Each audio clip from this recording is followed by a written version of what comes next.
وعلیکم السلام ورحمة الله وبرکاته. محترمین دا محترم ورور پوښتنه کړې ده، وایي زموږ یو ملګری دی خوب ویده سي، خوب وکړي او خوب هم دونې خوب وکړي چې په داسې خوب کولو سره اودس ماتېږي.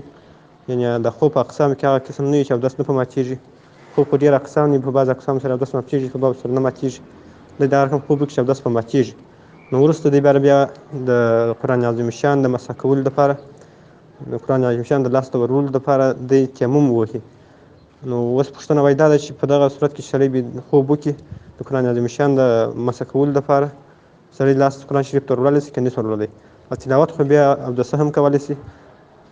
اوس لاس ورول جایز دي که نه جایز؟ الجواب باسم ملهم الثواب. محترم ورور دې سوال په جواب کې باید ووایو چې د قرآن عظیم الشان د مسح کولو لپاره د اوبو په موجودوالي کې چې اوبه موجود وي، نږدې وي، هغه اندازه چې دوی ورته ایښې ده هغونې اندازه لرې نه وي، نو او دی عذر نه لري، مریض و شی نه وي، یعنې هغه عذر نه وي ورته موجود چې ده ته تیمم جایز وي، نو په دغه صورت کې د قرآن عظیم الشان د مسح کولو لپاره تیمم جایز نه دی. لکه څه رقم چې لمونځ نه دی په جایز، دغه رقم د قرآن عظیم الشان مسح کول هم نه دی جایز. نو دغه ورور ته به ووایو چې په دغه صورت کې قرآن عظیم الشان ته لاس ورول جایز نه دي. په صریح آیات کې راغلي دي چې تاسې قرآن عظیم الشان ومسح کوئ، خو داسې بیا مسح کوئ چې تاسې په داسې حال کې مسح کوئ چې تاسې طاهرین یاست، پاک یاست.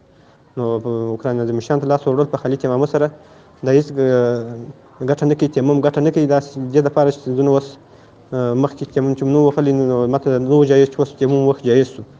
د تیمم لیس بشیئن په دغه صورت کې چې اوبه موجود وي، د هېڅ مطهر نه دی، سړی پاکوونکی نه دی. نو دا سړي ته دا جایز نه ده چې دی د خوبه سره ویښ سي، بیا دی تیمم وکړي. او په بل مذهب باندې په دغه کې مذهب ته په یو مسله کې بلا ضرورت اوښتل دا هم جایز نه دي. نو ده ته په خلاصه دا شوه چې ده ته دا هېڅکله نه وي جایز چې دی خالي تیمم ووایي، بیا اودس یې تیمم وکړي، دی قرآن عظیم الشان بیا مسح کوي. والسلام علیکم ورحمة الله.